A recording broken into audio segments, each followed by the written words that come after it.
I'm with Jim Tosti at Windward Real Estate based in Kirkland, Washington. Jim, tell me, what lessons are you learning as you look at this market? Obviously, you've got some optimism or you wouldn't be investing your time in industry events. What are you seeing out there that will help you be more successful as the market goes where it goes? We're not out of the woods yet. So I think that it's really important for a person to show some patience right now and some caution on one hand, but on the other hand, now that we have the Nationals here, there is just a real dogfight going on right now trying to acquire land. So it's a very tough balancing act between trying to be patient and buying it at reasonable prices versus going out and competing with the Nationals and some of the local guys here to try and get what little land is really available. Is there enough business for the Nationals that are here, as well as the ones that yearn to come here? What's all that about? How do you read that? Well, the short answer is no, there is not. And if you go and you look and you analyze what the Nationals that are here, what they've done, all they did is buy a seat at the table. They've just bought somebody else's seat, they bought somebody else's inventory and assets.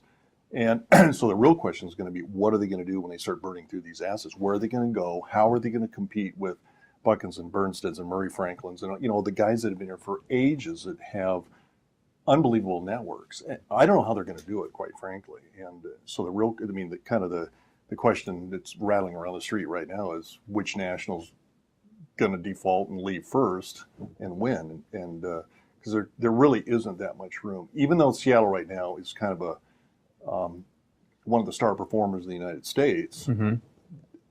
There's just not room for every National to come here. And in the past, I'm sure you're well aware of this, the Nationals have really not settled here because there's not the ability to get a lot of real estate. Yeah. There just isn't. It can't scale. Do you think we'll have one more or maybe two more Nationals come here? I don't know if they just follow each other around or what, but I just don't see it. And down in the south end, there's more volume there, but boy, oh boy, these guys are it's a dogfight down there for this market, and it's a low margin market. To start with. Yeah, so I just don't see the attraction. What should keep them awake at nights? The one thing that's keeping us all up at night is the lack of available usable land that we can get through the entitlement process in a reasonable period of time. And there are a number of things that impact that right now. And I think we've got a huge bottleneck. If we see any uptick at all in housing and sales in the next 6 months, a year, we are really going to be in a mess. We have in front of us a lack of capacity, top to bottom, to get lots to market. I think it's going to be a real problem. Think we're going to recycle some dirt and go vertical again? Well, we're going to have to, and I think this gas issue is just now starting to play out. There's just no question in my mind that you're going to see gas at high prices, and you're going to see it continue to be high and go higher for very long periods of time. You've got China and India, which never used to be consumers of petroleum products. Now they're huge consumers. When they get their economies going, they're going to just have a huge appetite for petroleum. No matter how much we produce here in our country, things have changed.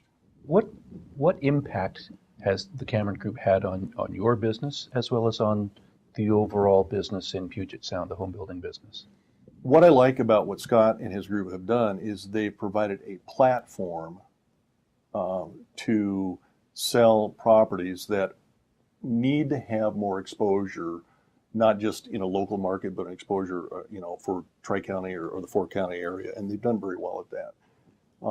So I think it's a real needed process they've gone through. It's very highly structured, and they pay attention to what they're doing. So I'm real pleased with dealing with them. Good. Tell me, this is a really important question. I'm not sure that you want to say it for attribution since we are being recorded. What was the very first car that you purchased?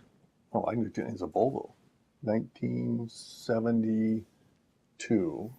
Volvo. A Volvo. Did you get the gun rack option with that? No, this was the two-door version with the manual transmission.